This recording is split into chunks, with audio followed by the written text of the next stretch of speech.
মধ্যখার টাইমটুকুকে দুনিয়া বলা হয়। দুনিয়া, দুনিয়া কত ছোট, একটু চিন্তা ভাবনা করেন না। সেই দুনিয়া একদিন ছেড়ে মৃত্যুর স্বাদ আপনাকে আমাকে গ্রহণ করতেই হবে। মরণ থেকে পালাবার মতন ক্ষমতা পৃথিবীর কারো হবে? সবাই বলুন না। মৃত্যু একটা চিরসত্যর নাম। তুমি যতই কুখ্যাত হও, চাই বিখ্যাত হও, মৃত্যু একদিন তোমাকে ধরবে। এই মৃত্যুর স্বাদ তোমাকে গ্রহণ করতে হবে। মৃত্যুর কাছ থেকে পালাতে পারে এরকম বাহাদুর আল্লাহ পৃথিবীতে সৃষ্টি করে নেই। মাইকেল জ্যাকসন নাম শুনেছেন? হ্যাঁ না বলেন, শুনেছেন? গুগলে সার্চ করবেন মাইকেল জ্যাকসন। তিনি যে গাড়িতে চলতেন, অল টাইম বড় বড় ডক্টর তার গাড়িতে থাকতো, একজন দুজন তিনজন পর্যন্ত থাকতো। অক্সিজেন অল টাইম তার গাড়িতে থাকতো। যে বিছানাটাতে ঘুমাতো অক্সিজেন প্রুফ বিছানা, কখনো তার হার্ট অ্যাটাক করবে না, শ্বাসকষ্ট হবে না। এবং তিনি বিশ্বের মানুষকে চ্যালেঞ্জ দিয়ে বলেছিল, আমি 150 বছর পৃথিবীতে বাঁচব। সবাই বলুন কত বছর? 150 বছর আমি পৃথিবীতে বাঁচব। কিন্তু আপনি যদি ইতিহাস জানেন, মাইকেল জ্যাকসন মাত্র 50 থেকে 55 বছরেই পৃথিবী থেকে বিদায় হতে গেছে। তাহলে মৃত্যু থেকে সেও পালাতে পারে নেই। শুধু তাই নয়, বিশ্ববরণ্য মহাপণ্ডিত আম্বিয়া ইকরাম, তার মধ্যে সৈয়দুল আম্বিয়া নবী মুহাম্মদুর রাসূলুল্লাহ সাল্লাল্লাহু আলাইহি ওয়াসাল্লামকে মৃত্যুর স্বাদ গ্রহণ করতে হয়েছে। আর নবী বলেছেন, ইন্নালিল মাউত লা সাকরাতুন, মৃত্যু সত্য, মৃত্যুর যন্ত্রণাও সত্য, মৃত্যুর আযাবও সত্য। মৃত্যু এক কঠিন যন্ত্রণার নাম, বলুন সুবহানাল্লাহ। বিশ্ব নবীর মৃত্যুটা কেমন হচ্ছে, এই আমার দিকে দেখেন, বিশ্ব নবীর মৃত্যুটা কেমন হচ্ছে দেখেন।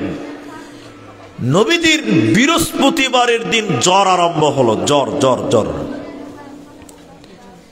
বৃহস্পতিবার দিন জ্বর হালাতে গেল, শুক্রবার আরম্ভ হলো, তাও জ্বর বাড়ছে আর কমে না। শনিবার হলো, জ্বর বাড়তেই আছে, কমে না। রবিবার দিন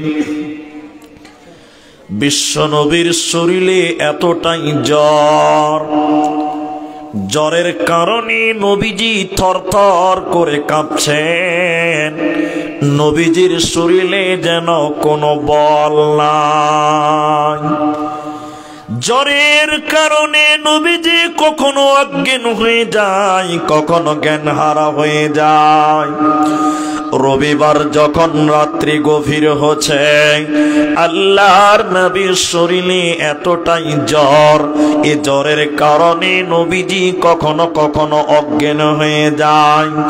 জ্বরের কারণে নবীজি গভীর রাত্রিতে তাহাজ্জুদের নামাজ পড়ে নিলেন, আর তিনি যেন ফজরের নামাজ পড়ে নিলেন। এমন সময় জ্বরের কারণে নবীজি অজ্ঞান হয়ে গেলেন, নবীজি বেহুশ হয়ে গেলেন, জ্বরের কারণে নবীজি জ্ঞান হারিয়ে গেলেন। এমন সময় মসজিদে নববীতে হযরতে বেলাল ফজরের আযান দিয়েছে। সাহাবীরা একজন একজন করে মসজিদে এলেন, মসজিদে সাহাবীরা একজন একজন করে এলেন। আর নবীজির জন্য অপেক্ষা করতে লাগলেন। নবীজি আসবেন, ইমামতি করবেন, নামাজ পড়াবেন। কিন্তু নবীজির শরীরে এতটাই জ্বর, এই জ্বরের কারণে নবীজি অজ্ঞান হয়ে গেছে, জ্ঞান হারা হলেন। সাহাবীরা অপেক্ষা করতে করতে যখন নবীকে পেল না, তখন সাহাবীরা হযরতে আবু বকরকে ইমাম বানিয়ে নামাজ আরম্ভ করলেন।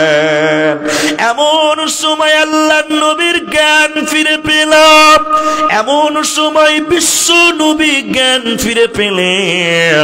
আল্লাহর নবী যখন হুঁশ ফিরে পেল, নবীজি বললেন, আয়েশা রে তুমি বলো এখন কোন টাইম রে আয়েশা? মসজিদে নববীতে কি আজান দিয়েছে রে আয়েশা? আম্মা জান আয়েশা বলেন, মসজিদে নববীতে অনেকক্ষণ আগে আজান দিয়েছে। সাহাবীরা আপনার অপেক্ষা করতে করতে আপনাকে না পেয়ে আমার আব্বা আবু বকরকে ইমাম বানিয়ে সাহাবীরা নামাজ আরম্ভ করেছে। নবীজির শরীরে এতটাই জ্বর, এত ব্যথা, এত জ্বর, নবীজি দাঁড়াতে পারেন না। আল্লাহর নবী বললেন, আয়েশা রে আমাকে একটু ধরো, আমাকে একটু ধরো, আমি যাব মসজিদে নববীর দরজায়। আল্লাহর নবী এত জ্বর, নবীজি দুটি লোকের কাঁধের উপরে হাত রেখে নবীজির পা যেন মাটিতে ছেঁচড়াতে ছেঁচড়াতে মসজিদের দরজায় দাঁড় হলেন। একবার বলুন সুবহানাল্লাহ। আবু বকর নামাজ পড়াচ্ছেন আর অঝর নয়নে কাঁদছেন। সাহাবীরা নামাজ পড়তে পড়তে কাঁদছেন, আর বোধহয় বিশ্ব নবীর পেছনে নামাজ পড়তে পারবো না। আবু বকর বুঝতে পারলেন বিশ্ব নবী মসজিদে নববীর দরজায় দাঁড়িয়ে আছেন। আমার দিকে দেখেন। আবু বকর পিছোবার চেষ্টা করলেন। নবীজি বললেন, এই সিদ্দিক দোস্ত, তুমি নামাজ পড়াও। আমি নবী আগেই নামাজ পড়েছি। লম্বা কথা আমি শর্টে বলছি। নবীজি নামাজের দৃশ্য দেখে মুচকি হেসেছিলেন। আম্মা জান আয়েশা মনে মনে ভাবলেন, আল্লাহর নবী বোধহয় আরাম পেয়েছে, মানে সুস্থ হয়েছেন, নচেত হাসবেন কেন? এদিকে দেখেন নবীজি বাড়ি চলে এলেন। অনেক কথা মাঝখানে আছে। সোমবার দিন সকাল হলো, নবীজির বুকের ব্যথা, জ্বর এত পরিমাণ বৃদ্ধি হলো, বেড়ে গেল, বিশ্ব নবী থাকতে পারে না, বুক উঁচা হয়ে গেছে। আল্লাহর নবী বললেন, আয়েশা আমার মেয়ে ফাতেমাকে খবর দাও। হযরতে ফাতেমা বাড়িতে এলেন। কথা আমি শর্টে বলছি আপনাকে বুঝাবার জন্য। নবীজি কানে কানে কিছু বললেন, পরিষ্কার বোঝা যায় না। নবীজির বুকের ব্যথা, বুকটা উঁচু হয়ে গেছে, এত পরিমাণ জ্বর। আম্মা জান আয়েশা বলেন, বিশ্ব নবীর মাথা যেন আমার উরুতে ছিল, আমার এই জায়গায় ছিল। আমি যেন একটা কাপড় ভিজিয়ে নবীজির কপালটা মুছে দিচ্ছিলাম, আর নবীজি যেন কাঁদতে কাঁদতে অজ্ঞান হয়ে যায়। নবীজি যেন ঘেমে যাচ্ছে।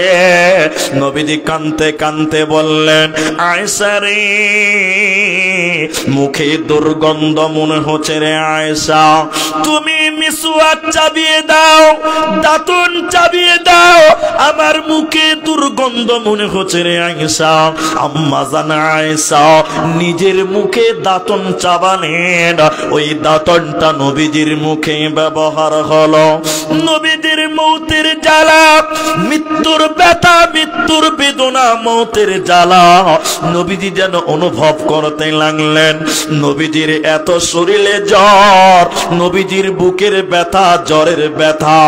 নবীজি কাঁদতে কাঁদতে যখন পৃথিবীর মায়া ছেড়ে চলে যায়, দুনিয়ার মায়া ছেড়ে যখন নবী চলে যান, কাঁদতে কাঁদতে তিনি বলেছিলেন, ইন্নালিল মাউত লা সাকারাতুন, ইন্নালিল মাউত লা সাকারাতুন। হে পৃথিবীর লোকেরা, মৃত্যুর ব্যথা বড় কঠিন ব্যথা, মৌতের জ্বালা বড় কঠিন জ্বালা। নবীজির মৃত্যুর যন্ত্রণা কানতে কানতে নবীজি শেষের বেলায় বললেন, উম্মত আসসালাত আসসালাত মা মালাকাত আইমানুকুম, নামাজ নামাজ আমার উম্মত নামাজ, আমার উম্মত নামাজ ছাড়বে না। বিশ্ব নবীর মতন ব্যক্তিকেও মৃত্যুর জ্বালা মতের স্বাদ গ্রহণ করতে হয়েছে। এই নামাজের কথা বলে নবীজি পৃথিবীর মায়া ছেড়ে পৃথিবী ছেড়ে বিদায় হয়ে যায়। 12 রবিউল আউয়াল সোমবারর দিনাত রাসূলুল্লাহ আমার মাঝত নাই।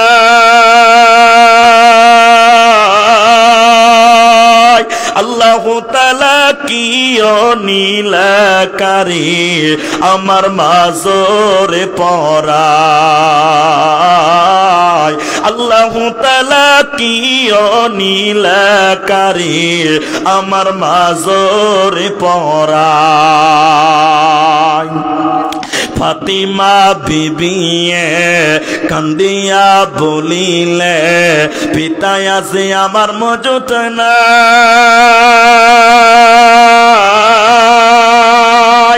দয়ার আল্লাহ কি নীলাকারী আমার মাজরে পরায়, আল্লাহু তাআলা কি নীলাকারী আমার মাজরে পরায়। বিশ্ব নবী তিনাকে মৃত্যুর স্বাদ গ্রহণ করতে হয়েছে, মৃত্যুর জ্বালা তিনি অনুভব করেছেন। এবার সবাই বলুন, তাহলে আমাদের মরতে হবে কি হবে না? পৃথিবীতে 100টার মধ্যে 90টা বিষয়ে ইখতিলাফ আছে। 100টার ভিতরে 90টা বিষয় কি আছে? মতবিরোধ আছে, ইখতিলাফ আছে। আজকে মৌলবীদের সঙ্গে মৌলবীদের ফতোয়া মিলে না, মিলে না। আপনি 5টা মৌলবী একটা ঘরে ভরে দেন, 2 ঘন্টা টাইম দিয়ে যে 5টা মশলা তোর একমত করে যায়, 2 ঘন্টা পর দরজা খুলবেন, কোনো মৌলবীর নাক ফাটা কোনো মৌলবীর কান ফাটা পাবেন, মিলবে না। ঠিক না? নাই হ্যাঁ না বলেন? মিলে না। পৃথিবীতে 100টার মধ্যে 90টা মাসলাতে ইখতিলাফ আছে, কিন্তু একটা বিষয়ে কারোর ইখতিলাফ নাই, সেটা হলো মরতে হবে। এটাতে ইখতিলাফ আছে? যে নামাজ পড়ে না ও হারামখোর মানে যে একদিন মরতে হবে, বলে না? দেখছি মরতে তো একদিন হবে, দেখছি তোকে কি করা যায়। তাহলে ও মানে যে একদিন মরতে, সবাই বলুন একদিন মরতে। আল্লাহ বলেন, কুল্লু নাফসিন যায়িকাতুল মাউত। কুল্লু মানে প্রত্যেক, নাফসুন মানে আত্মা, যায়িকা মানে হলো চাটা, চাখা। কুল্লু নাফসিন যায়িকাতুল মাউত, প্রতিটি নফসকে মৃত্যুকে চাটতে হবে, মৃত্যুর স্বাদ গ্রহণ করতে হবে। যেমন নবীগণের মৃত্যু হয়েছে, তোমাদেরকেও মরণের স্বাদ গ্রহণ করতে হবে, পালাবার উপায় রবে না। কারণ মৃত্যু একটা যানবাহনের নাম। মৃত্যু একটা কিসের নাম বলুন? যানবাহনের নাম। পৃথিবীতে ইয়ামাহা আছে, বুলেট আছে, রাজদীপ আছে, স্করপিও আছে, আর অনেক গাড়ি আছে, ট্রেন আছে, বাস আছে, প্লেন আছে। এগুলো হলো যানবাহন। তো মৃত্যু একটা যানবাহনের নাম, কারণ মৃত্যুর সঙ্গে পাঙ্গা লয়ে কেউ পারবে না। কেমন যানবাহন দিয়ে বলি স্যার, এদিকে দেখেন তাহলে বুঝাতে পারবো। শিকুস্তি গ্রামে 3 বন্ধুতে যুক্তি করেছে, আজিমগঞ্জ যাব। আজিমগঞ্জ চিনেন তো? ওই মুর্শিদাবাদের আজিমগঞ্জ, জিয়াগঞ্জ যাবে। তো এই গ্রামের 3টা ছেলে বলছে, কিসে যাবি রে? বলে সকাল 4:30 ইন্টারসিটি ধর, 5টার সময় ইন্টারসিটি ধর খালতিপুরে। ইন্টারসিটি ধরে আজিমগঞ্জ যাবো। বলে চ, ঠিক আছে তাই হবে। আমি বুঝার জন্য বলছি। এবার বা বলছে যে 5টা লোকাল ট্রেনটা ধর। লোকাল ট্রেন মানে বুঝেন তো, সব জায়গাতে দাঁড়াবে। বলছে ঠিক আছে, আমার কথা ভালো করে বুঝেন। 2 বন্ধুটি স্টেশনে চলে গেছে টাইম মতো, ট্রেন এসেছে, চেপেছে। আর একটা বন্ধু ঢিলা, ও টাইম মতো পৌঁছাতে পারে না। এরা 2 বন্ধু মনে মনে বলছে, ও খ্যাপা কোনোদিন টাইমের জ্ঞান নাই, কোনোদিন টাইম মেনটেন করতে জানে না, ও নির্বোধ গাধাই থেকে গেল। এরা 2 বন্ধু ট্রেন চাপলো, ট্রেন ছেড়ে দিলে চলে যাচ্ছে ট্রেনে। এমন সময় 3 নাম্বার ঢিলা বন্ধুটা স্টেশনে ঢুকছে। ও আর ট্রেন পাবে? সবাই বলুন পাবে? ট্রেন তো 2 স্টেশন চলে গেছে। ও যে বলছে ভাই লোকাল ট্রেনটা এসছিল, চা দোকানিকে বলছে, বলে এসছিল মানে চা, লোকাল ট্রেন এখন 3 স্টেশন চলে গেছে। বলে ওরা 2 জন এসছিল, মানে সবাই চিনে এদেরকে। বলে এসছিল মানে তোর ব্যাপারে অনেক কথাই বললো, যে তোর কোনো জ্ঞান নাই, আরো অনেক কথা বললো। ও খালি প্ল্যাটফর্মে বসে আছে। এমন সময় খবর হয়েছে NJP Howrah Vande Bharat superfast express line clear পাইনি, খালতিপুরে দাঁড়াবে। ও তখন বলছে মনে মনে নারাই তকবীর, কাজ হয়ে গেছে। ওরা সালা ফকির বহার টুকটুকি গাড়িতে যাবে, লোকাল গাড়ি, আর আমি বন্দে ভারতে যাব। বন্দে ভারত লাইন ক্লিয়ার পাইনি, দাঁড়িয়ে গেছে, টুক করে উঠে গেছে। বুঝার জন্য বলছে। এরা 2 বন্ধু খালি লোকাল ট্রেনে গল্প করছে। ও শালার হুঁশ হলো না, বন্ধু তো গাইল খারাপ তৈরি করছে। ও ঢিলেই থাকলো। আর কিন্তু বাবু বন্দে ভারতে চেপে আছে। চামাগারাম স্টেশনে লোকাল ট্রেনটাকে 3 নাম্বার দাঁড় করে রেখেছে, বন্দে ভারত করে আগে বেরিয়ে চলে গেল। কথা বুঝতে পারছেন? এবার বাবু বন্দে ভারত আগে আজিমগঞ্জ পৌঁছেছে। ওই আজিমগঞ্জে যে খবর হয়েছে যে লোকাল ট্রেনটা 4 নাম্বার আসবে, ও 4 নাম্বার প্ল্যাটফর্মে আগেই বসে আছে যে। আর এরা যখন লোকাল ট্রেনে 1 ঘন্টা পরে নামছে আর বলছে, ও খ্যাপার বুদ্ধি হলো না। যেই নেমেছে দেখি চেয়ারে বলছে, তোরা কি করে নেবে, তুই তো ট্রেনই পাসনি, তুই লিখে করে তুই ওখানে এরকম জামা গুটিয়ে বলছে, তোরা যে গাড়িতে এসেছিস ওটা লোকাল, আর আমি যে গাড়িতে এসেছি ওটা হলো সুপারফাস্ট বন্দে ভারত। পৃথিবীর লোকেরা শুনে নাও, মৃত্যু একটা যানবাহনের নাম। তুমি যে গাড়িতে বাস করছো এটা লোকাল গাড়ি, প্যাসেঞ্জার গাড়ি। আর আজরাইল যে গাড়িতে চেপে আসবে ওটা হলো বন্দে ভারত। তুমি যতই মৃত্যুর আগে আগে পালাবার চেষ্টা করো না কেন, মৃত্যু একদিন তোমার সামনে এসে দাঁড়াবে। কারণ ও রিজার্ভেশন সুপারফাস্ট ট্রেনে ও বাস করে, এই জন্য মৃত্যু একটা যানবাহনের নাম। যতই পালাবার চেষ্টা করো না কেন, মৃত্যু একদিন তোমার সামনে এসে দাঁড়াবে। মৃত্যুর কাছ থেকে পালাবার মতন ক্ষমতা পৃথিবীর কারো হবে না। দেখবেন এই গ্রামের একটা লোক, ও রোগ হয়েছে, রোগ কোন অসুখ হয়েছে, কালিয়াচক ডাক্তার কাছে নিয়ে গেছে। ডাক্তার চেক আপ করে বলছে, চাচা তোমার চিকিৎসা এখানে হবে না, তোমাকে মালদা যেতে হবে, মালদা সদরে যেতে হবে। মালদা চলে গেছে। বাপ চ মালদাতে চ। ছেলেরা মালদা নিয়ে গেছে। চেক আপ করে ডাক্তার বলছে, চাচা তোমার এখানেও চিকিৎসা হবে না, তোমাকে বহরমপুর যেতে হবে। চাচা বেটাকে বলছে, বাপ তাড়াতাড়ি নিয়ে চল, বাঁচতেই হবে। ছেলে স্করপিও করে নিয়ে বহরমপুর পৌঁছেছে। বহরমপুরে ডাক্তার চেক আপ করে বলছে, চাচা তোমাকে পিজি যেতে হবে, চিকিৎসা এখানে নাই। চাচা বলছে, তাড়াতাড়ি চরে বাপ, বাঁচতেই হবে। পিজিতে চেক আপ করে ডাক্তার বলছে, হবে না, তোমাকে ভেলুর যেতে হবে। 2 লাখ টাকা ভাড়া করে বিমানে করে এয়ারপোর্টে করে নিয়ে গেল, প্লেনে করে। যেই ভেলুর এয়ারপোর্টে নেমেছে, আজরাইল টুক করে জানটা কবজ করে নিয়েছে। তুমি মৃত্যু থেকে যতই পালাবার চেষ্টা করো না কেন, মৃত্যু থেকে পালাতে পারবে না। বিখ্যাত সাহাবী হযরতে আমর বিন আস রাদিয়াল্লাহু তাআলা আনহু, তিনার একটা অভ্যাস ছিল কি, যখনই শুনতো কেউ অসুস্থ হয়ে গেছে, মৃত্যু শয্যায় শীত হয়ে আছে, এই আমর বিন আস ওই অসুস্থ ব্যক্তির কাছে গিয়ে বলতো, ভাই বলো বলো বলো বলো তোমাকে এখন কেমন লাগছে, বলো বলো বলো বলো তোমাকে কেমন লাগছে, মৃত্যুর জ্বালা কেমন, যন্ত্রণা কেমন। এইভাবে লোকটা মানুষদের কাছে জিজ্ঞাসা করত। কিন্তু আমর বিন আস এত মানুষের কাছে গিয়ে জিজ্ঞাসা করেছিল, কোনদিন তাকে কেউ মৃত্যুর জ্বালা বলতে পারে না। আমর বিন আস হঠাৎ করে বিছানায় পড়ে গেছে, মৃত্যু শয্যায় শুইত হয়ে গেছে।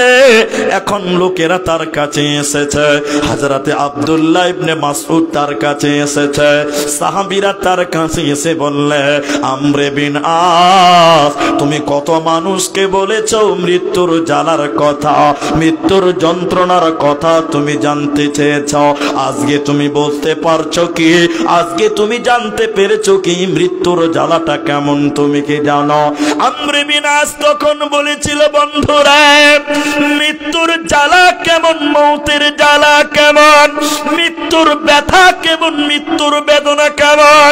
আমর বিন আস বলেন, সুইয়ের পেছনে যে ছিদ্র থাকে সুতা ভরার জন্য আমার শ্বাসনালীটা ওর চাইতেও সংকীর্ণ হয়ে গেছে। আমর বিন আস কথা বলতে পারে না, বুকটা তার উঁচু হয়ে গেছে। তিনি বলছেন, শুনে নাও, সুইয়ের পেছনে ছিদ্রটা কত ছোট, আমার গলার শ্বাসনালীটা তার চাইতে ছোট হয়ে গেছে, আমি শ্বাস নিতে পারি না, আমি শ্বাস বের করতেও পারি না। মৃত্যুর জ্বালা কেমন, মৃত্যুর ব্যথা কেমন জিজ্ঞাসা করিও না, মনে হচ্ছে আমার কলিজাটা টেনে ছিঁড়ে ছিঁড়ে পার করা হচ্ছে, এরকম মৃত্যুর জ্বালা। একজন সাহাবী বলছেন, শুনে নাও অতি মানুষের, নবীজি বারবার বলেছেন, শোনো মৃত্যু একটা কঠিন যন্ত্রণার নাম, মত একটা কঠিন জ্বালার নাম, অতএব সে মৃত্যুর স্বাদ প্রতিটি মানুষকে গ্রহণ করতে হবে। সুম্মা ইলাইনা তুরজাউন, এবং আল্লাহর কাছে তোদের ফিরতে হবে, আল্লাহর কাছে তোদের যেতে হবে, আল্লাহর কাছ থেকে পালাবার মতন ক্ষমতা পৃথিবীর কারো হবে না, হবে না, হবে না।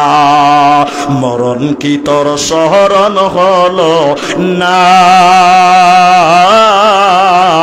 মুমিন ভাই, মরণ কি তোর স্মরণ হলো না? টাকা পয়সা জমিদারি পড়ে রবে দালান বাড়ি, আখিরাতের চিন্তা করলে না মুমিন ভাই, মরণ কি তোর স্মরণ হলো না? করলি না তুই নামাজ রোজা, হলো রে তোর পাপের বোঝা, আখিরাতের চিন্তা করলে না মুমিন ভাই, মরণ কি তোর স্মরণ হলো না? মরণ কি তোর স্মরণ হলো না মুমিন ভাই, মরণ কি তোর স্মরণ হলো না? এদিকে দেখেন, এদিকে দেখেন, আপনার দাদিকে মরতে দেখেছেন আপনি? কেউ দেখেছেন নিজের দাদিকে মরতে? দাদুকে মরতে কেউ দেখেননি আপনারা? না আপনার দিকে লোক মরে না গো? দেখেছেন তো? মরে না, এদিকে লোক মরে। এটা মুলি সাহেব জালসা করতে করতে বলছে, ভাইরা আমরা একটু দোয়া করিয়েন তো, আমার ছেলেটা খুব অসুস্থ আছে। তাহলে একটা মেয়ে লোক বলছে, মুলবিদেরও ছেলে হয়? বলছে মুলবিদেরও ছেলে হয়? রসুলের ছেলে ছিল, বলছে মুলবিদেরও ছেলে হয়? আচ্ছা, তো আমার দিকে দেখেন, এদিকে দেখেন, আমি আপনাকে যেটা আমি বলতে চাইছি, কি নাম এটা, নামটা লিখে রাখেন, আমি নাম বলি দোয়া করবো ইনশাল্লাহ। তো আচ্ছা, 10,000 টাকা দিয়েছি, কি নাম? রবু শেখ, পুরাতন শিকস্তি থেকে। জি, 10,000 টাকা দিয়েছে। ধরেন, দোয়াটা পরেই করব, দোয়াটা পরে করছি। আচ্ছা, আপনাদের কি খুব কষ্ট হয়েছে গো? বুঝতে অসুবিধা হচ্ছে? আপনারা যত তাড়াতাড়ি পালাবেন আমি তাড়াতাড়ি মাপ পাবো। আমার তো ভয় নেই ভাই, টেনশন আমার আছে, আপনাদের টেনশন। তো শোনেন, আমি যে কথা আপনাদের বলছি, মানুষ যখন মরে দেখবেন পেশাব পায়খানা হয়ে যায়, হয় না? তাও বলে না হ্যাঁ কি না, হয় না? আর দেখবেন ভিতর থেকে একটা আওয়াজ বার হয়, গড়গড় করে আওয়াজ হয়, হয় না? আমি মোহাম্মদপুর এই গোলাপগঞ্জ ভিতরে একটা মাদ্রাসা আছে, দেওবন্দিদের মাদ্রাসা, গত বছর জালসা দিয়ে এসেছিলাম আমি। ওই রাত্রিতে আমার দাদি মারা গেল।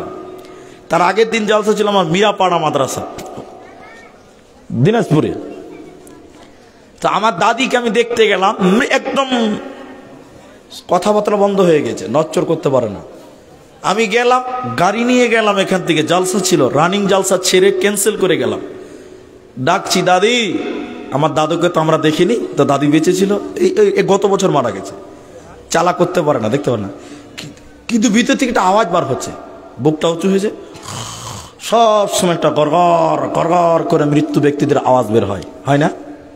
কেন আওয়াজ হয় জানেন? কেন আওয়াজ হয় জানেন? মৌলবীদেরকে জিজ্ঞাসা করেছেন? পৃথিবী থেকে শ্বাস নেওয়ার জন্য, দেওয়ার জন্য 8 থেকে 9টা রাস্তা আছে, ভিতর থেকে বাইরের, পেটের ভিতর থেকে বাইরের। কটা রাস্তা আছে? 8 থেকে, একটু গুনিলেন আমার থেকে।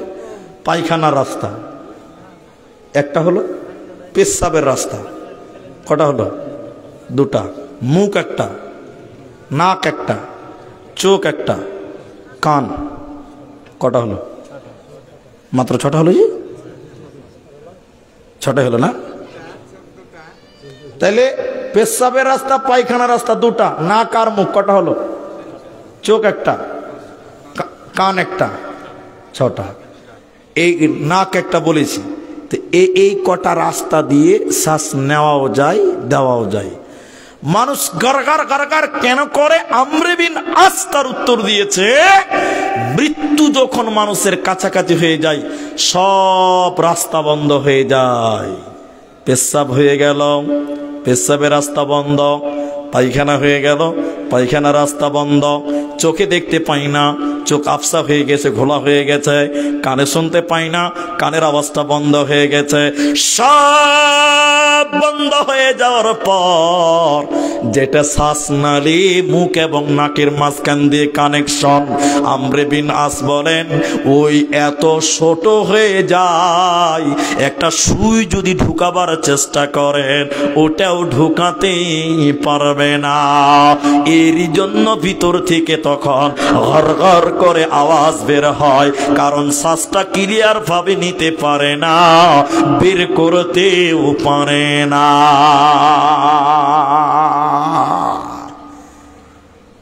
সাদ্দাদের মা নৌকাতে ভাসছে, সাদিদ এবং সাদ্দাদ 2 ভাই তারা।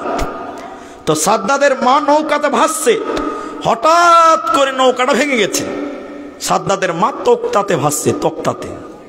এমন সময় তক্তা ঝাঁকুনিতে নৌকা যখন ডুবে গেল, সাদ্দাদ প্রসব হচ্ছে।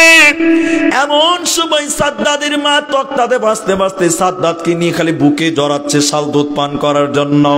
আল্লাহ তাবারাক ওয়া তাআলা বলেন, মালাকুল মাউত তুমি এক্ষুনি যাও, সাদ্দাদের মায়ের জান তুমি কবজ করে নাও।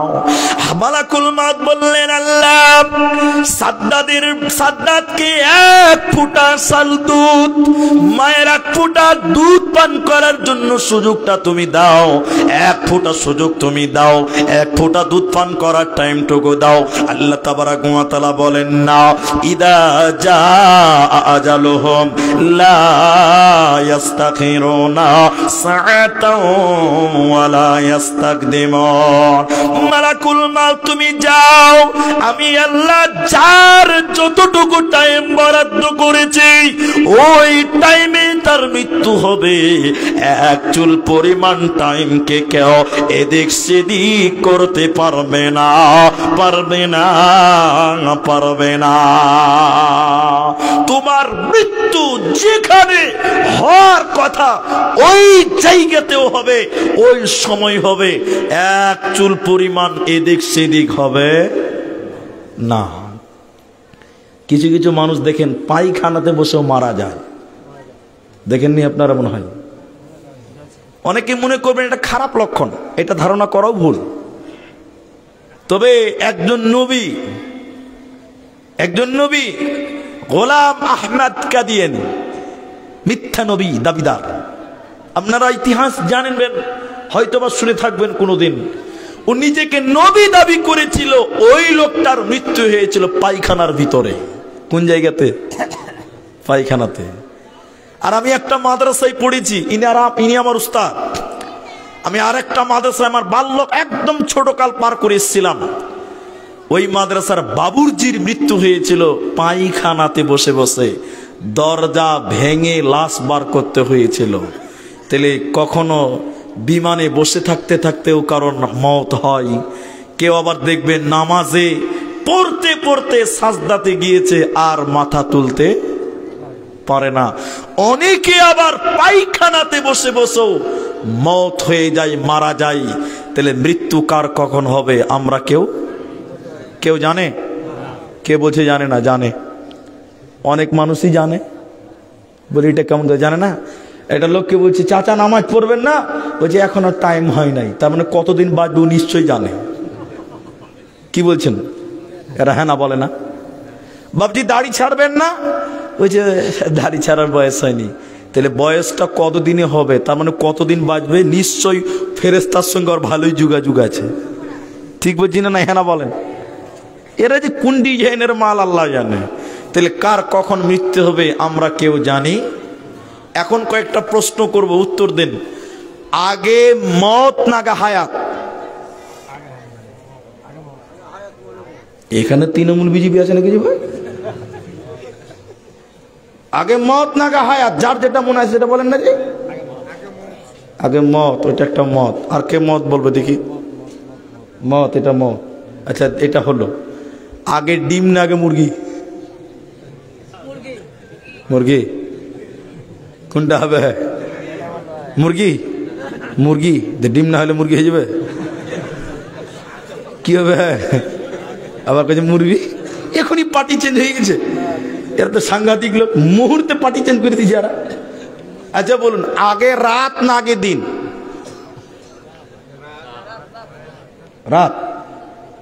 রাত না দিন বলেন?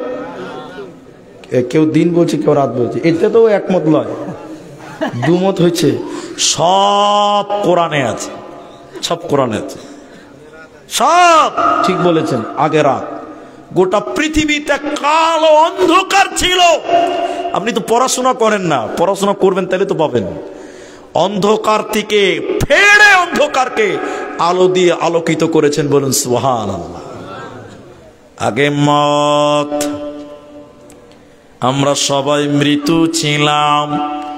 কোরআনে বললেন আল্লাযী খালাকাল মাউতা, আমি আল্লাহ আগে মওতকে সৃষ্টি করলাম। ওই মওতের ভিতর থেকে তিনি হায়াতকে বের করেছি। আল্লাযী খালাকাল মাউতা, আল্লাহ হলেন মাখলুক, তিনি সৃষ্টি করেছেন মৃত্যুকে। তাহলে মৃত্যু একটা সৃষ্টির নাম। মানুষ যেমন সৃষ্টির নাম, মত একটা সৃষ্টির নাম। কেন? মুসলিম শরীফের ভিতরে নবীজি বলেছেন মতেরও মৃত্যু হবে।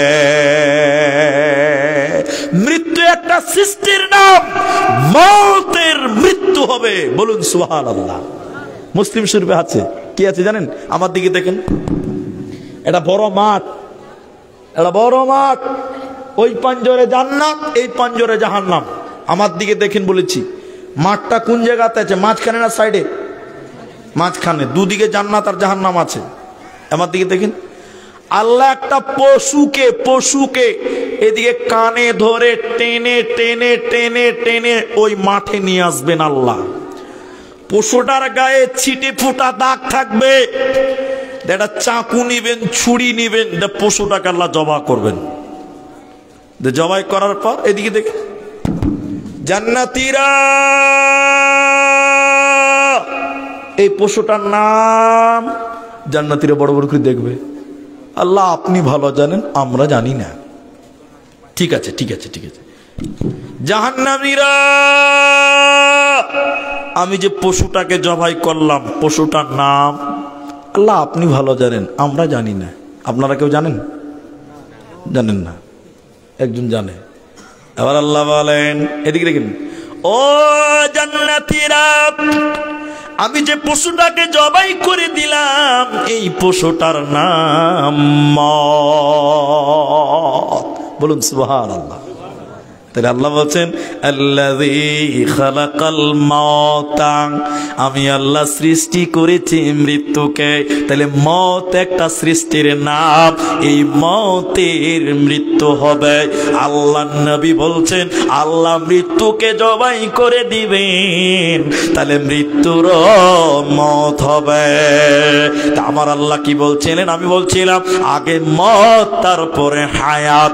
আল্লাযী খালাকাল মাউতা ওয়াল হায়াতা, আমি প্রথমে মৃত্যু সৃষ্টি করলাম, এরপরে হায়াত আমি তোদের দিলাম। তোরা সবাই মৃত্যু ছিলে, তোদের কোনো অস্তিত্ব ছিল না, আমি তোদের জীবিত করেছিলাম জান্নাতে আলামে আরওয়াতে। আবার তোরা দুনিয়াতে সৃষ্টি হলি, তোরা মৃত্যু ছিলে, আমি জীবিত করলাম, আবার তোদের মওত হবে, আবার কিয়ামতের দিন তোদের পুনরুত্থান করা হবে। তাহলে মৃত্যু দুইবার, জীবিত দুইবার। মানুষ একটা কথা ভুল বলে, কি বলবো তো, তোকে দেখছি বে মরতে একদিন হবেই। মরতে একদিন কেন হবে? মৃত্যু একবার নয়, মৃত্যু দুবার। মৃত্যু কবার? কোরআনে আরেক জায়গাতে আছে সূরা বাকারাতে, ওটার বললাম না। তাহলে আল্লাহ মৃত্যু সৃষ্টি করলেন আগে কেন? পরক্ষণে আল্লাহ বলেন লিয়াবলুয়াকুম আইয়ুকুম আহসানু আমালা, কে দুনিয়াতে কতটা ভালো কাজ করে, আমলের জগতে কে পারদর্শী হয়, উত্তম আমল কে কত বেশি করে। এর কারণে আমি আল্লাহ তোদের মৃত্যু ছিলি তোরা জীবিত করেছি, আবার তোদের মৃত্যু দিব, আবার তোদের জীবিত করব, এরই নাম মানব। তাহলে বুঝতে পারলাম মৃত্যু একটা সৃষ্টির নাম। আল্লাহ আগে মওত বানিয়েছেন, এরপরে হায়াত। ভাই এখন যে কথাটা বলবো তার আগে আমি একটু কথা বলেই নিতে হবে। আপনাদের আগের বক্তা অনেক কালেকশন করে দিয়েছে আপনাদেরকে, আপনারা খুব খুশি, খুব খুশি। আর একটা বক্তা জাহান্নাম চলে যাবে নাকি? তাই তো, 12টা বেজে যাক, অসুবিধা নাই, কালেকশন হলেই চলবে। একটা বক্তা নিতে হবে, এরকম করতে গেলে বক্তা কটা নিতে হবে? একটা নিতে হবে। ওই জালসা করবো, ওই আদায় করবে। 12টা, 12:15, 11:30 স্টেজে দিবেন, তো বলবো কখন? আর 12টার পরে কার ঘুম আসবে, কার কত রকম সমস্যা। এখন আমি যে কথাটা বলছি ভাই, এই কথাটা শুনেন, তার আগে কেউ আর উঠিয়েন না। আপনারা আছেন তো ইনশাল্লাহ? একবার ইনশাল্লাহ বলেন। ইহুদিরা ভালো না খারাপ? খারাপ। ইহুদির মতন বেঈমান বিশ্ব নবীকে বলছেন, আমার দিকে দেখেন, কোরআনে পড়বো, সূরা জুমাতা একটা পড়বো। ও নবী মুহাম্মদ, আমরা হলাম আল্লাহর বন্ধু, তুমি মুসলিম, তুমি নবী হলে আল্লাহর শত্রু। বলুন নাউজুবিল্লাহ। কথা বুঝতে পারেননি মনে হয়। একটু আমার দিকে তাকান ভাই, এবার তাকবীর দেন তো, নারায়ে তাকবীর। আপনারা আমার দিকে তাকান, কথা আপনারা যেটা জিজ্ঞাসা করে বলেন। এখন আমি এই নতুন শিকুস্তি জলসাতে এলাম, আমার নামে থানাতে 13টা মামলা আছে। কটা মামলা আছে? পুলিশ হন্য হয়ে খুঁজে বেড়াচ্ছে আমাকে, পেপারে ছেপেছে, তোকে পেলে বটি বটি করে কাটো, যে ওর খবর দিবে তাকে 5 লাখ দিব। এখন আপনারা কিন্তু এই খবর জানেন না, আমাকে কিন্তু পুলিশ প্রচুর খুঁজছে। আমি জালসাতে এসে ডায়লগ ঝাড়তে লেগেছি, কালিয়াচকের বড় বাবু আমার বন্ধু হলো, আর আমাকে খুঁজে বেড়াচ্ছে। আমি মানুষকে কি বলছি?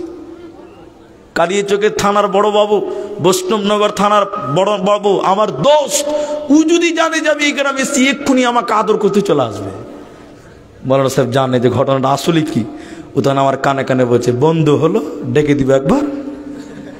তখন আমার জান এরকম থরথর করে কেঁপে গেছে। ই আবার কোন ঝামেলা রে বাবা, আমি তো লোককে টুপি পরিয়ে খাচ্ছিলাম, ই আবার কোন ফেঁকাটা লাগাতে? ও খালি বলেছে ডেকে দিব, তখনই আমার কইলজা ধরাত করে উঠবে, উঠবে কি উঠবে না? এরা বলে না কথা।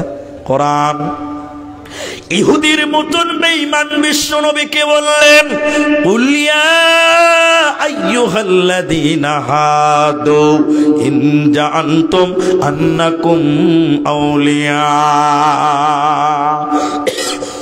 সূরা বাকারাতে, সূরা জুমাতে আল্লাহ বলেন, ইহুদিরা বলছেন, ও নবী মুহাম্মদ, আমরা হলাম আল্লাহর বন্ধু আর তুমি নবী হলে আল্লাহর শত্রু। কথা না বুঝতে পারলেন? এবার আল্লাহ নবী বলছেন, তাই নাকি? বলে হ্যাঁ। তো নবী বলছেন, আল্লাহ যদি তোমাদের দোস্ত হয় তাহলে আল্লাহকে একবার বলে দিই যে আল্লাহ তুমি তোমার কাছে এদেরকে তুলে নিলাও, মানে মরণ দিয়ে দাও। নবী খালি বলেছে, ঠিক আছে ইহুদি, তোমরা বলছো আল্লাহ তোমাদের দোস্ত, তাহলে আমি একবার আল্লাহকে টেলিফোন করে দিই। টেলিফোনটা কি? মৌত। মৌত কি নাম? তাহলে একবার মৌতটা ডেকে দিই যে আল্লাহ এদেরকে মৃত্যু দিয়ে তোমার কাছ থেকে তুলে নাও। কিন্তু বলুন, বেঈমান এরা মরতে চাইবে?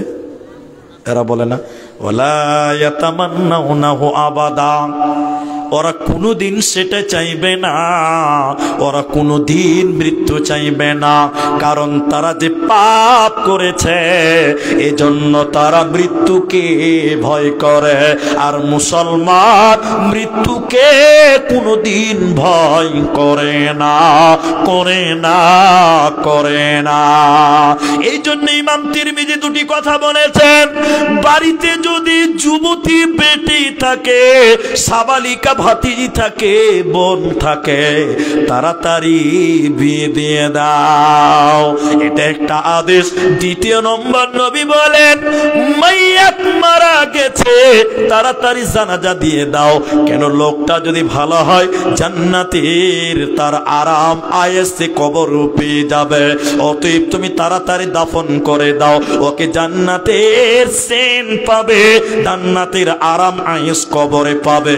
ওই জায়গা থেকে তুমি তাকে বঞ্চিত করো না। আর মুমিনেরা মৃত্যুকে ভয় করে না, কিন্তু বেঈমানেরা মৃত্যুকে ভয় করে, ওরা মৃত্যুকে মেনে নিতে পারে না। গোলাম মুর্তজার নাম শুনেছেন আপনারা? আমি একটা আজকে মেলাতে গেছিলাম, মেলা ওই বই মেলাতে। আস্তে আস্তে একটা বই মেলা হচ্ছে সুজাপুরে, ওখানে আমি ঢুকেছিলাম। খানে আমাদের লাইব্রেরিগুলো পরিচিত, যেখানে যেছি বলছি হুজুর একটা সেলফি তুলবো, সেলফি। এই যুগ খুব সাংঘাতিক হয় রে ভাই, যেখানে যেছি বলছি সেলফি তুলবো।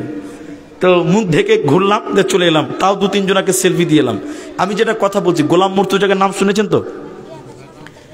ওনাকে প্রশ্ন করা হলো যে বদরের যুদ্ধে মুসলমান 313, তাই তো, আর কাফেরেরা 1000।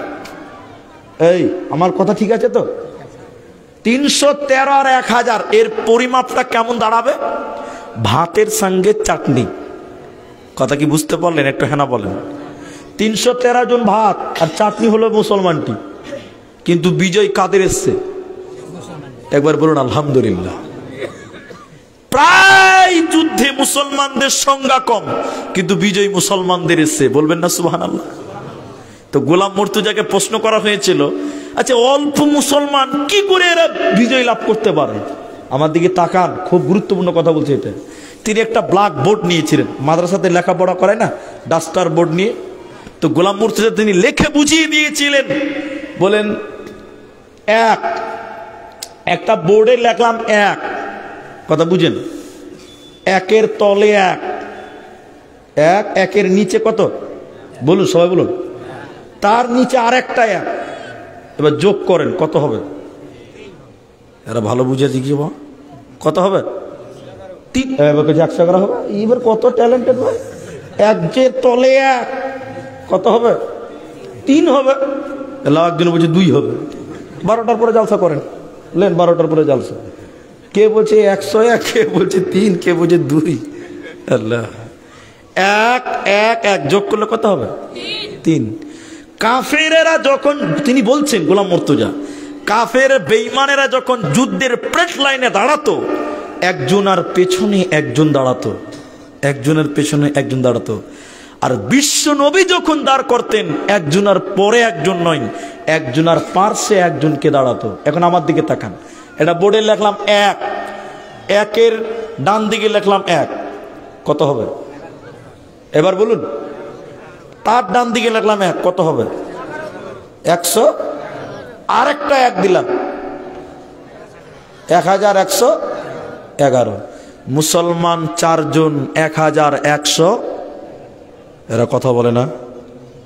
মুসলমান 400, 1111 জন। আর মুসলমান এত 3 জন 4 জনাতে এতটি লোকের ক্ষমতা রাখে, আর বেঈমানেরা 4 জন দাঁড়াবে 1 1 1 1 1 4। সবচেয়ে গুরুত্বপূর্ণ কারণ মুসলিমদের বিজয় হলো কেন? প্রতিটি মুসলমানের দিলে আছে মরার পরও একটা বিরাট জগৎ আছে, তার নাম জান্নাত। সবাই বলুন কি? যে জায়গায় যেতে হবে। আর অমুসলিম, আমি কোন ধর্মকে ছোট করছি না, নাউজুবিল্লাহ আস্তাগফিরুল্লাহ, তাদেরটা তারা করবে। অমুসলিমরা জানে এবে মরলেই পুড়ে ফেলে দিবে বে, ঠিক কিনা বলেন? এরা হ্যাঁ না বলে না? এরা মরতে তো ভয় পাবে, যে মরলেই পুড়বে। মুসলমান জানে আমি ভালো কাজ করব, মরলেই জান্নাত। মুসলমান মৃত্যুকে ভয় পাবে? সবাই বলুন, পাবে না। এজন্য প্রত্যেকটা মুসলমান জিহাদের ময়দানে ঝাঁপিয়ে পড়েছে আল্লাহর জান্নাতের জন্য। এরা মৃত্যুকে কোনো মতেই ভয় পায়নি। আর বেঈমানেরা যুদ্ধে গিয়েছে বটে, খালি ভিতরটা ধাকাম ধাকাম, আবে মরলেই পুড়বে, মরলেই পুড়বে, পালাবার পথ নাই। দেখবেন দেখবেন দেখবেন, খালি ইতিহাসটা শোনাবো, বেশি টাইম লাগবে না, ইতিহাসটা শোনাই। একজন সাহাবী, তার নাম ছিলেন আব্দুল উজ্জা। কি নাম? উজ্জা। আল্লাহ নবী যখন মক্কা থেকে মদিনা গেলেন, আমার এই কথাটা খালি শুনবেন, তারপরে পালিয়ে যাবেন, আর উঠবো না। আব্দুল উজ্জার মনে তুরুক তুরুক করছে, মানে মন খালি ধারাত ধারাত করছে, ইমান আনতে পারলাম না, নবীজি চলে গেল, ইমান পাবো না, ইমান আনতেই পারলাম না।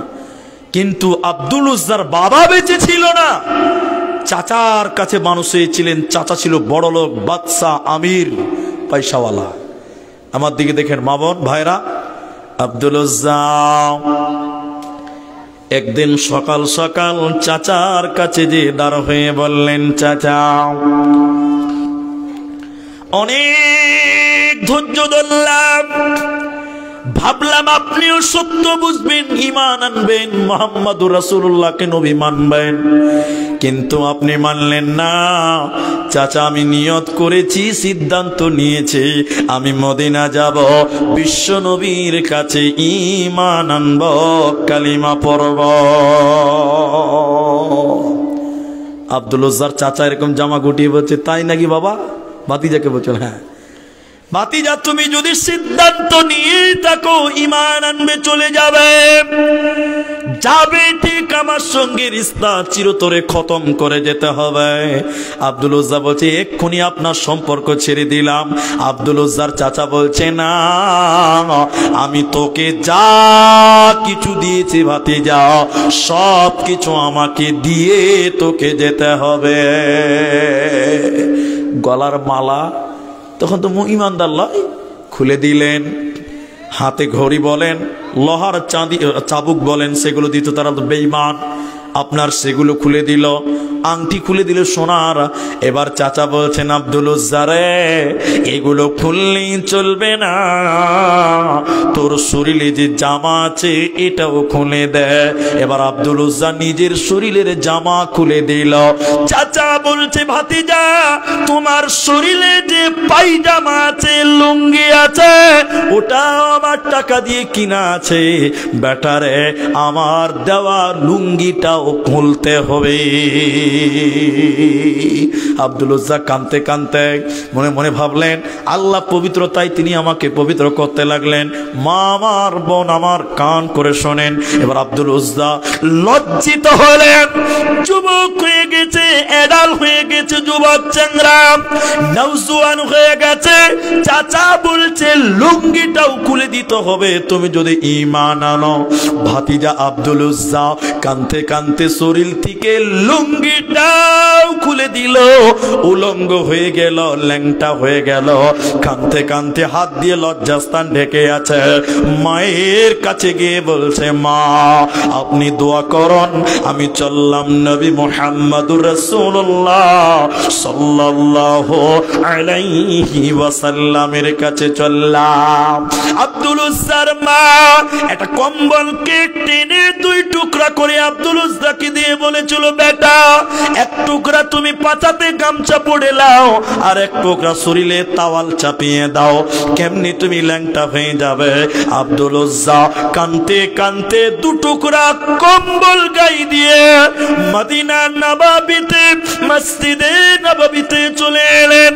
আল্লাহর নবী যে মাদ্রাসা খুলেছিলেন আসহাবে সুফা, যেখানে সাহাবীরা পড়াশোনা করতেন, ওই মাদ্রাসার গেটে আব্দুল উজ্জা কম্বলের টুকরা গায়ে দিয়ে বসে আছে। রাতের বেলায় নবীজি মাদ্রাসা থেকে বের হয়েছে, দেখেই নবীজি দাঁড়িয়ে গিয়ে বললেন, তুমি না আব্দুল উজ্জা? সে কাঁদতে লাগলেন। নবীজি বললেন, কি ব্যাপার আব্দুল উজ্জা, তুমি না বড় লোক, তুমি না ধনী মানুষ, তোমার কি এই অবস্থা হলো? এবার আব্দুল উজ্জা বলতে লাগলেন, নবী গো, ঈমান এনেছি বলে আমার চাচা আমাকে ল্যাংটা করে পাঠিয়েছে। আল্লাহর নবী আব্দুল উজ্জাকে জড়িয়ে নিয়ে বলেছিলেন, আরে আব্দুল উজ্জা, আজ থেকে তোমার নাম আব্দুল উজ্জা নয়, আমি নবী তোমার নাম দিলাম আব্দুল্লাহ। আমি যেটা বলতে চাইছি, সাহাবীরা মৃত্যুকে ভয় করতো না, এখন মেন জায়গাতে এলাম। আব্দুল্লাহ কি নাম দিলেন? আব্দুল্লাহ। আপনাদের এই মসজিদ আছে না, এরকম মসজিদে আব্দুল্লাহ আছে না, আব্দুল উজ্জা আছে। কেউ যদি খাবার দেয় খায়, না তো খেতে পায় না। বড় লোক ছিল, গরিব হয়ে গেছে ইমানের জন্য, বলুন সুবহানাল্লাহ। হঠাৎ করে মুতার প্রান্তে যুদ্ধের ডঙ্কা বেজে গেছে। নবীজি এলান করলেন, যার কাছে যা আছে দান এনে জমা করো, যুদ্ধে যেতে হবে। আব্দুল উজ্জা গরিব মানুষ, একটা কম্বলের টুকরা পড়ে আছে, সবাই দান করলেন। আব্দুল উজ্জা একবার দাঁড়াচ্ছে, বসছে, বসছে, দাঁড়াচ্ছে। ওর মন চাইছে দান করব, কিন্তু কিচ্ছু নাই, গরিব হয়ে গেছে। অনেকক্ষণ পর আমার দিকে দেখবেন ভাই, আব্দুল উজ্জা রসুলের সামনে এসে এরকম দাঁড়িয়ে দাঁড়ালেন। আল্লাহ নবী এরকম করলেন, এই তুমি এখানে কেন? মানে জানেন, এখানে দান চাওয়া হয়েছে, তুমি কেন এসেছ? তোমার তো কোনো টাকা নাই, তুমি কি দিবে? আব্দুল উজ্জা এদিকে দেখেন, কষ্ট নিলেন না। তিনি বললেন, হুজুর অনেকে অনেক কিছু দান করলেন, আমার দিল চাই আমিও কিছু দান করব, কিন্তু নবী আমার কাছে কিচ্ছু নাই, আমার কাছে কিছুই নেই, কি দান করব নবী আমার? কিন্তু আমার কাছে একটা জিনিস এখনো আছে, ওটা ইসলামের জন্য, দ্বীনের জন্য আমি দিতে চাই। নবীজি বললেন, কি দিতে চাও তুমি বলো? আব্দুল্লাহ বললেন, আল্লাহর নবী গো, এখনো বেঁচে আছি ইসলামের জন্য, আমি আমার জানখানা দিতে চাই জিহাদের জন্য, আপনি আমার নাম লিখে দেন, আমি জিহাদের ময়দানে আমি আমার জীবন দিয়ে ইসলামকে টিকিয়ে রাখব, আমি আমার জীবন দিয়ে ইসলামকে টিকিয়ে রাখব, আমি আমার জীবন খানা ইসলামের জন্য দান করে দিলাম। সুবহানাল্লাহ বলবেন না? আল্লাহ নবীকে বলছেন, আপনি আমার নাম লিখুন, আমি যুদ্ধ করব, যুদ্ধের জন্য আপনি আমার নাম নির্বাচন করুন। এদিকে দেখেন ভাইজান, যেটি মানুষ আছেন ভাই, আধা ঘন্টা টাইম বসেন, আধা ঘন্টা টাইম বসেন, না পালিয়ে যাবেন সবাই। শোনেন, আল্লাহ নবী যুদ্ধের নাম লিখলেন। আমি যেটা বলছি এটা মেন জায়গায় চলে এসেছি। মৃত্যুকে সাহাবীরা ভয় পায়নি। আব্দুল উজ্জার নাম লিখলেন, যুদ্ধে চলে যাচ্ছেন। এদিকে দেখেন, এদিকে যুদ্ধে চলে যাচ্ছেন। আল্লাহ নবী প্রত্যেকটা যুদ্ধের যোদ্ধাদের এরকম এরকম শরীরে এরকম হাত বোলাচ্ছেন আর দোয়া করছেন, যাও দিনের জন্য বেরিয়ে যাও। আল্লাহ নবী আব্দুল উজ্জা মানে আব্দুল্লাহর শরীরে হাত রেখে যুদ্ধে পাঠাচ্ছেন, দোয়া করছেন, আল্লাহ আমি বিশ্ব নবী দোয়া করে দিলাম আব্দুল্লাহর রক্ত বেঈমানদের জন্য আমি নবীজি হারাম করে দিলাম। আব্দুল্লাহ চিৎকার করে দাঁড়িয়ে গিয়ে বললেন, কেমন দোয়া? আমি তো যুদ্ধের জন্য ইসলামের জন্য জীবনটা বিলিয়ে দিতে চাই, আমি তো শহীদ হতে চাই, আপনি উল্টো দোয়া করছেন কেন? নবীজি বললেন, আব্দুল্লাহ রে, ইসলামের জন্য তুমি যা ত্যাগ স্বীকার করেছ, তুমি যদি ঘরে জ্বরেও মারা যাও আল্লাহ তোমাকে শহীদের মর্যাদা দিবে। বলুন সুবহানাল্লাহ। বেঈমানেরা আব্দুল্লাহকে মারতে পারে নাই, বলুন আলহামদুলিল্লাহ। কিন্তু হঠাৎ করে আব্দুল্লাহ শরীরে জ্বর, হঠাৎ করে আব্দুল্লাহ শরীরে জ্বর, মানে বিশ্বনবীর দোয়া কবুল হয়ে গেছে। বলবেন না সুবহানাল্লাহ? নবীজি বললেন, তুমি যদি যুদ্ধে নয় জ্বরেও তুমি মারা যাও আল্লাহ তোমাকে শহীদের মর্যাদা দিবে। এ দেখেন জ্বর হয়ে গেছে, বলুন সুবহানাল্লাহ। জ্বরে আক্রান্ত, এই কালো জ্বরের কারণে আব্দুল উজ্জা উর্ফে আব্দুল্লাহ তিনি এই জ্বরের কারণে মারা গেলেন। মারা গেলেন, বলুন ইন্না লিল্লাহ, মারা গেলেন। আল্লাহর নবী এত দুঃখ পেয়েছিলেন আব্দুল্লাহর মৃত্যুতে, রাতের বেলায় জানাজা, স্বয়ং বিশ্ব নবী তার জানাজার ইমামতি করলেন। আর গ্রাম বাংলার মানুষ মশাল বুঝেন, মশাল যেটাতে আগুন ধরিয়ে জোনাক করা হয়, আগে কারেন্ট ছিল না, আল্লাহ নবী একটা মশাল বানালেন, নিজে জানাজার ইমামতি করলেন, আগুন ধরিয়ে দিলেন একটা ন্যাকড়াতে, এটা বাসের মাথায় আগুন ধরিয়ে দিই। হাজরাতে বেলালকে বললেন, বেলাল আব্দুল্লাহকে কবর দেওয়া হবে, অন্ধকার রাত, তুমি আগুন দিয়ে আলা দেখাবে, আমার সাহাবীরা আব্দুল্লাহর জন্য মাটি দিবে, কবরে মাটি দিবে। হযরতে বেলাল আগুন দেখাচ্ছে, সাহাবীরা জানাজার পর কবর দেওয়ার জন্য কবরের দিকে যাচ্ছে। হযরতে বেলাল বলেন, কবরের ভিতর থেকে আওয়াজ বের হচ্ছে, কে যেন বলছে, তোমরা তোমাদের ভাই আব্দুল্লাহকে কষ্ট দিয়ে কবরে আনিও না। হযরতে বেলাল বলেন, আশ্চর্য হয়ে গেলাম, কবরের ভিতর থেকে কি করে আওয়াজ হয়? আমি বেলাল কিংবা আব্দুল্লাহ ইবনে মাসউদ, আমরা দুইজনেই হয়তোবা একজন মতান্তরে ধরতে ধরতে কবরে গেলাম, কবরের সামনে গেলাম, যে দেখলাম কবরে নেমেছে কে, কবরে লাশ ধরবে কে, লাশ ধরার জন্য নেমেছে কে, তিনি হলেন নবী মুহাম্মদুর রাসূলুল্লাহ, বলুন সাল্লাল্লাহু আলাইহি ওয়াসাল্লাম। বিশ্ব নবী কবরে নেমেছে আব্দুল্লাহর লাশকে গ্রহণ করার জন্য। নবীজি বললেন, তোমরা তোমাদের ভাই আব্দুল্লাহকে কষ্ট দিয়ে কবরে নামায়ো না, দুঃখ দিয়ে নামায়ো না। সাহাবীরা জানাজার পর কবরের ভিতরে নবীজি আছেন, লাশটা নবীজির হাতে দিলেন, নবীজি লাশটা কবরে রাখলেন। এবার নবীজি দাঁড়িয়ে দাঁড়িয়ে বলতে লাগলেন, আল্লাহ আজ সন্ধ্যা পর্যন্ত আমি আব্দুল উজ্জা আব্দুল্লাহর প্রতি রাজি ছিলাম, আল্লাহ তুমি আব্দুল্লাহর প্রতি রাজি হয়ে যাও, আল্লাহ তুমি আব্দুল্লাহর প্রতি রাজি হয়ে যাও। সাহাবীরা বলেছিলেন, আরে আব্দুল্লাহ তোমার কপাল কত ভালো, তোমার নসিব কত ভালো, তোমার জন্য স্বয়ং বিশ্ব নবী দোয়া করে দিল, তুমি না কত ভাগ্যবান। তাহলে সাহাবীরা ইসলামের জন্য জীবনকে বিলিয়ে দেওয়ার জন্য যুদ্ধের ময়দানে নাম লিখিয়েছেন। মুসলমান বীর যারা, ওরা মৃত্যুকে ভয় পায় না, আর যারা ভীত, যারা বেঈমান, ওরা মৃত্যুকে ভয় পায় কেন?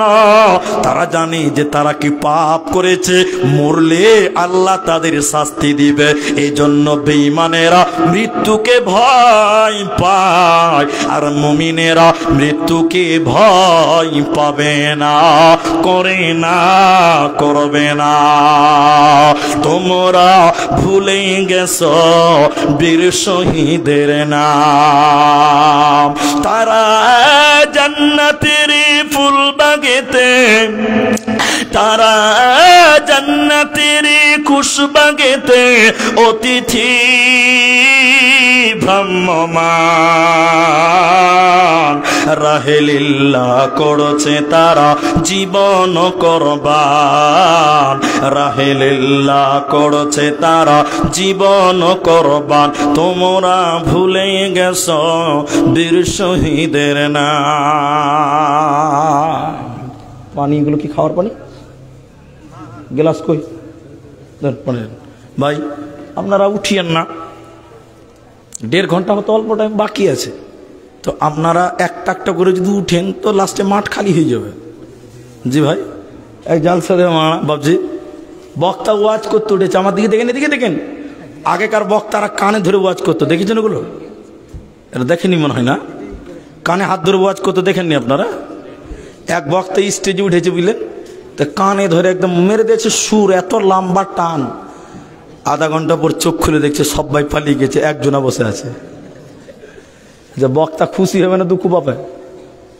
বক্তা দুঃখ যা পেয়েছে পেয়েছে, ওই একটা লোক দেখে ওর বড় খুশি হয়েছে, ও দোয়া করতে লেগেছে, জাযাকাল্লাহ, হাইয়াকাল্লাহ, বারাকাল্লাহ, খাইরুল্লাহ, খাইরুল্লাহ। তুমি কত ভালো মানুষ ভাই, গোটা গায়ের লোক পালিয়ে গেছে, তুমি একাই বসে আছো, আল্লাহ তোমাকে জান্নাত দিক, তুমি কত ভালো মানুষ। লোকটা গাল চুলকাতে চুলকাতে বলছে, মুলি সাহেব আমি মাইক ম্যান, তুমি ছাড়ো না, আমি পালাতে পারি না, তুমি ছাড়বে তুমি তো পালাবো।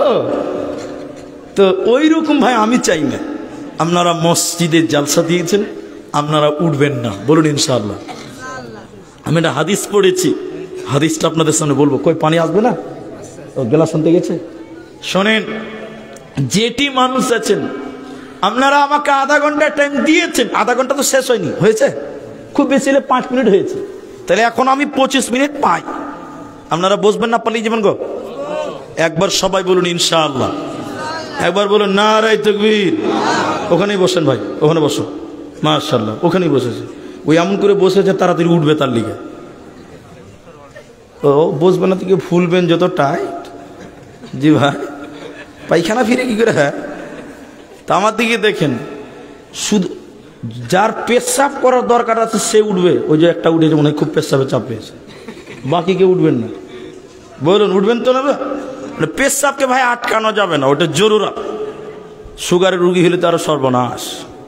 হ্যাঁ জি, এটা যার সাথে বুঝলেন, কয়েক জায়গাতে বলেছি, আজকে আবার বলি। এদিকে দেখেনি, এক বক্তাকে রাত 1টার সময় দিয়েছে, এটা বিহারের কথা বলছি, পূর্ণিয়াতে 1 ঘন্টার টাইম বক্তার।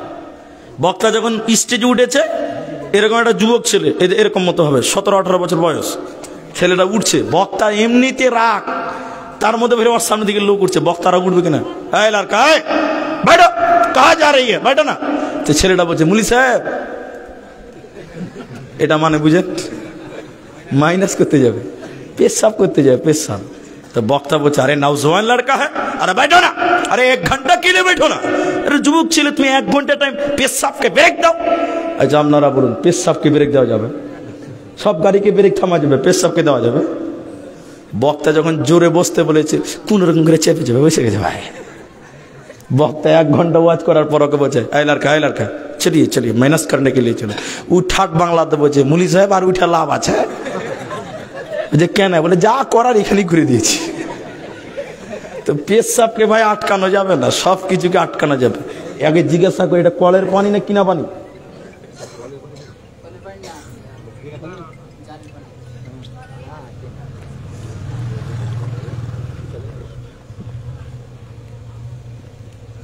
শীতের দিনে পানি খেয়েছি না বরফ খেয়েছি গো, এত ঠান্ডা। যে আমরা বসেছি, আল্লাহ আমাদের বসিয়েছে, জন্য বলুন আলহামদুলিল্লাহ। আধা ঘন্টা আগে উঠে যাবো, কে কে হাত তোলো? কেউ উঠবে না, মাশাআল্লাহ, আলহামদুলিল্লাহ। শোনেন, উঠবেন না, আমাকে জালসার কাগজ দিতে, আমি হাদিসের তর্জমা করব। এই যে মসজিদের কাজ অনেক বাকি আছে, উজুখানা টুজুখানা সব বাকি আছে। আপনি টাকা দিবেন না, দিতে হবে না, কিন্তু আপনাকে বসতে হবে। উঠবো না, আরেকবার বলুন ইনশাআল্লাহ। একবার তাকবীর দেন, নারায়ে তাকবীর। আপনি যদি টাকা না দেন, আপনার গলা ধরে নিতে পারবো না, এটা আমি বলতে পারবো? আমি মাস্তান আছি? হ্যাঁ, মুলবিরা খালি বলবে দেবা দেবা দেবা, এইটুকুই। এটা বলতে পারবে? খালি বলবে দেবাব দেবাব। যখন পিস্তলের সামনে পড়বে তখন বলছে লে বাপ লে বাপ লে বাপ। মানুষ দুই জায়গাতে বলে লে বাপ, কয় জায়গাতে বলে? আরে বলে না, কোন জায়গাতে বলে, কয় জায়গাতে বললাম? এক পিস্তলের সামনে যখন পড়বে রাত 12টার সময় লে বাপ লে বাপ। আর এক জায়গাতে বলে, কোন জায়গায় বলুন তো? হসপিটালে। একটা হাজি সাহেবের পেশাব আটকে গেছে, পেশাব হয়েছে না, আমাদের নর্মাল পেশাব হচ্ছে, বলুন আলহামদুলিল্লাহ। যদি একটু আটকে যায় মানুষগুলো ব্যাঙের মতন লাফাবে। হাজি এক হাজি সাহেবের পেশাব আটকে গেছে, পেশাব হয় না, থাকতে পারছে না। ডাক্তার বাঁকুড়া জেলা হসপিটালে নিয়ে গেছে, বড় বড় পয়সাওয়ালা বেটাগুলো আছে, ছেলেরা না হসপিটালে নিয়ে গেছে। বলছে ডাক্তার কি হয়েছে গো? বলছে কিছু হয়নি, পেশাব আটকে গেছে। তো একটা ইঞ্জেকশন করবো, আধা ঘন্টা পরে পেশাব হবে। হাইসা বলছে সহ্যই হচ্ছে না আমার। তখন ছেলেরা বলছে স্যার এর চেয়ে কুইক, এর চেয়ে কিছু নেই? বলে আছে, 5,000 টাকা লাগবে, খালি একটা ইঞ্জেকশন করবো, এক্ষুনি পেশাব হবে, তাড়াতাড়ি করেন। পেশাব করার লিগে 5,000 খট খট খট করে গেল। ট্রাক আনলোড হয়তো অত টাকা লাগে না, পেশাব আনলোড হয়তো যতক্ষণ লাগলো। ঠিক বললাম না? নাই বলে? তাহলে আমাদের পেশাব নর্মাল হয়েছে, এই জন্য বলুন আলহামদুলিল্লাহ। তো মানুষ দুই জায়গাতে বলে লে বাপ লে বাপ লে বাপ, এক হসপিটালে এবার এক ডাকাতের সামনে বলে, আর মুলবিরা খালি বলবে দাও দেও বাপ। কলার ধরে তো বলতে পারবে না যে ভাই হাদিস শোনেন, চলিয়েন না, উঠাউঠি বন্ধ, একদম স্টপ। আল্লাহ নবী বলছেন খাসলাতাম মিন উম্মতি মালি মালি মালি মালি মালি মাল, আমার উম্মতের অভ্যাস হলো মাল মাল মাল মাল মাল মাল মাল মাল মাল। কিন্তু যতই বলেন মাল মাল, সব মাল কিন্তু নিজের নয়, 3টে নিজের মাল। সবাই বলুন কটা? একটু বলুন সবাই। 3টে। এটা বললাম না উঠবে এখনই, আমি খুব খেয়াল রাখি, বুঝলেন, খুব খেয়াল রাখেন। এদিকে দেখেন, এদিকে দেখেন, মানুষের মাল 3টা। সবাই বলুন কটা? 3টা। তুমি যেটা খাচ্ছ এটা তোমার মাল। আমার দিকে দেখে আর বলেন, নষ্ট করিয়েন না পরিবেশটা।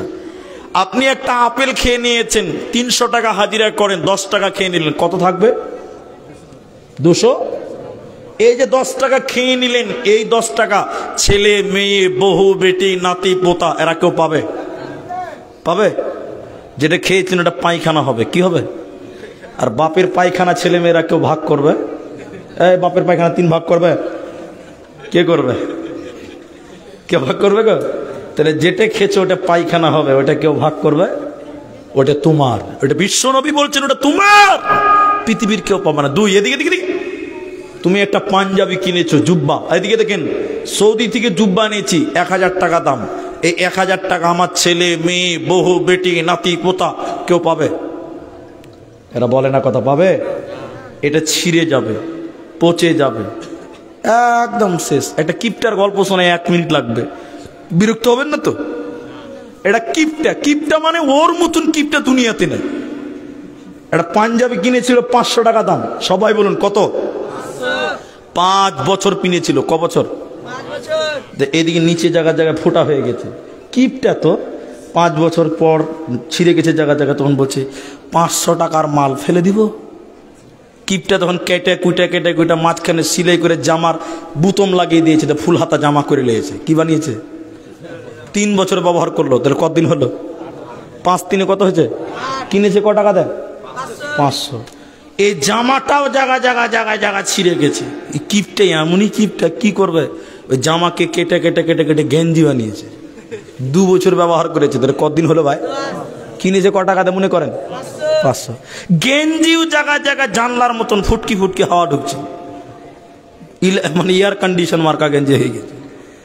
এই গেঞ্জিকে কেটে কেটে কেটে কেটে মুখ মুছার রুমাল বানিয়েছে। 1 বছর ব্যবহার করেছে, কতদিন হলো? কিনেছে ক টাকা দেয়? এই গেঞ্জিও ভাই জায়গা জায়গা ছিঁড়ে গেছে। আর কিছু করা যাবে? যাবে না? কে কইছে যাবে না? যাবে। গ্রাম বাংলার লোক এই রুমাল যখন ছিঁড়ে গেছে কিনা, এই রুমালকে কেটে কুইটা নামাজ পড়ার টুপি বানিয়ে দিয়েছে। কি বানিয়েছে? 1 বছর ব্যবহার করেছে, কতদিন হলো তাহলে বলেন এবার? শুক্রবার দিন ওকে স্ত্রীকে বলছে টুপিটা সাফ করো, তো টুপিটা সাফ করো, নামাজ পড়তে যাবো। ওর স্ত্রী ছিল ভুলে গেছে, খানিক আজান শুনে তাড়াতাড়ি সাফ করেছে, আর পরিষ্কার হয়ে সাফ শুকাবে? আর ওই লোকটা এসে বলছে দাও টুপি দাও। লোকটাও খুব ভাইন্ডা ভাই, তাও বলছে কিছু মনে করি না যে ভুলে গেছি, টুপি দাও। ভিজা টুপিকে গরম আগুনের আঘাতে সেকতে গেছে, শুকাবে। বুঝতে পারছেন কিনা? ভিজা টুপি কিপটা মাল, 12 বছরের মাল, এরকম করে আগুনে রাখাতে শিখতে শিখতে আল্লাহর কারিজমা টুক করে হাত থেকে পড়ে গেছে একদম। কোথায় গেছে? আচ্ছা 12 বছরের পচা মাল যদি আগুনে যায় কি হবে? এরা বলে না কি হবে? একদম ছাই হয়ে গেছে। ই কিপটার এমনই কিপটা, ওই ছাই কিলে এবার মানজন কচলাইছে। মানজন কচলাতে কচলাতে পুকুর ঘাটে যে ছাড় পড়ছে, কুলি ছাড় পড়ছে, আমার 500 টাকা জলেই গেল। তাই একটা লোক বলছে কি হলে যে ভাই? বলে 500 টাকা জলে। বলছে ঠিকই নাকি জি? বলে হ্যাঁ জি ভাই। তখন পৌষ মাসের ঠান্ডাতে লেংটি সেটা পুকুরে যে 500 টাকা খুঁজছে এরকম করে করে। আচ্ছা বলুন আর পাবে? নবীজি বললেন না, তুমি যেটা খেয়েছো ওটা পায়খানা হবে, পায়খানা ছেলে মেয়ে কেউ ভাগ করবে না, তাহলে ওটা তোমার। 2 নম্বর, তুমি যেটা পড়লে এটা ছিঁড়ে যাবে, পচে যাবে, গলে যাবে, পানি হবে, ছাই হবে, এইটাও পৃথিবীর কেউ পাবে না। 3 নম্বর শোনেন, তুমি যেটা দান করলে এটাই তোমার মাল, বাকি তোমার মাল নয়, তোমার ওয়ারিসের মাল। ভাই এদিকে আমাদের দেখেন, 3টা বাড়ি আছে, 3 বিঘা জমি আছে, মরে যাবেন, ওইগুলো তিলে তিলে ভাগ করে নেবে, ওগুলো আপনার কাজে লাগবে না। কিন্তু আপনি যেটা খেয়েছিলেন ওইটা ভাগ করতে পারবে, যেটা পড়েছিল ওটা ভাগ করতে পারবে না। তুমি যেটা দান করেছো এটাও ছেলে মেয়েরা ভাগ করতে পারবে না।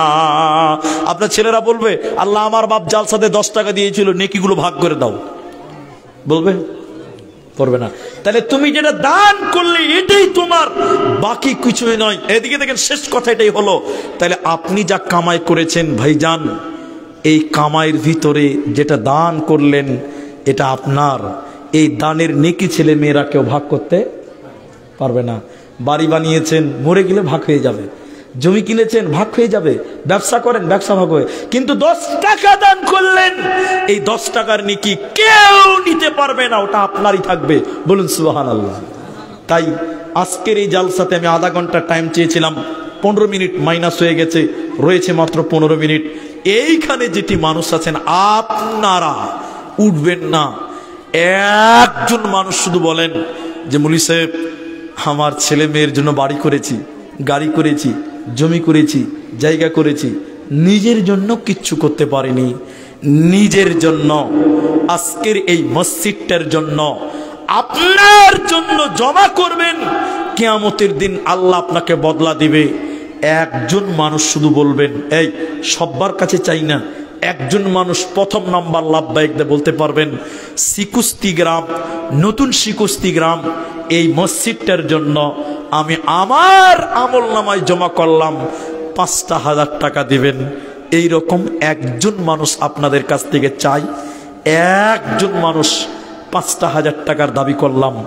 যদি কেউ পারেন 1 মিনিটের মধ্যে হাত তুলেন, আমি তার সঙ্গে মুসাফা করব এবং তার জন্য দোয়া করব। একজন মানুষ শুধু 5,000 টাকা দেবেন। আল্লাহর এই মাটি থেকে, এই জায়গা থেকে আল্লাহর কোনো বান্দা একজন যদি বলেন ভাই আব্দুর রহমান আমি 5,000 টাকা আমার জন্য জমা করলাম, এই জমানো আমাল টাকা দিয়ে যেন আমি জান্নাত যেতে পারি, এই উদ্দেশ্যে এখন পারলে এখন দেন, পরে পারলে পরে দেন। নিজের জন্য যদি না পারেন তাহলে আপনি আপনার মা বাপের জন্য যেমন করে হোক 5,000 টাকা একজন মানুষ দিবেন। এখন নাই পরে দিবেন, শুধু নামটা বলবেন। একজন মানুষ 5,000 টাকা দিবেন।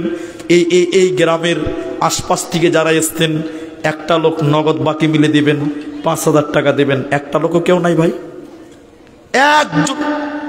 এই মসজিদের জালসাতে মসজিদের যেমন খরচ আছে, এই জালসারও একটা অনেক বড় খরচ হয়েছে বা অনেক বড় বিল বাকি আছে। প্যান্ডেল, মাইক, অনেক খরচ থাকে, এগুলো একটা খরচ আছে। তাই আমি 5,000 টাকা আল্লাহর ঘর মসজিদের জন্য, আপনাদের দিকে আল্লাহর ঘর তাকিয়ে আছে, এই ঘরের জন্য 5,000 টাকা আবেদন করলাম। পারবেন না কেউ? তাইলে ভাই একজন কেউ নাই, কি করবেন? বাড়ি করেছেন, আপনার কোনো কাজে লাগবে না, জমি জায়গা কোনো কাজে লাগবে না। যেটা দান করবেন এটা আপনার কাজে লাগবে। মৃত্যুর পর কিয়ামতের দিন আল্লাহ আপনার ডান হাতে আমলনামা দেবে। এই নেকিটা আপনি পাবেন যে টাকাটা আপনি মসজিদের জন্য দিলেন। ভাই ব্যবসায়িক, কৃষক, যে কোনো মাস্টার, যে কোনো ডাক্তার, আর পুরাতন শিকুস্তি থেকে একটা 10,000 টাকা কি ছিল, রবু নামে দিয়ে গেছেন। আমি ওটা দোয়া করবো, ওয়াদা করেছি তার জন্য দোয়া করব। কিন্তু ভাই 5,000 টাকা দেনেওয়ালা কি তাহলে একটা লোক কেউ পাওয়া যাবে না? আল্লাহু আকবার।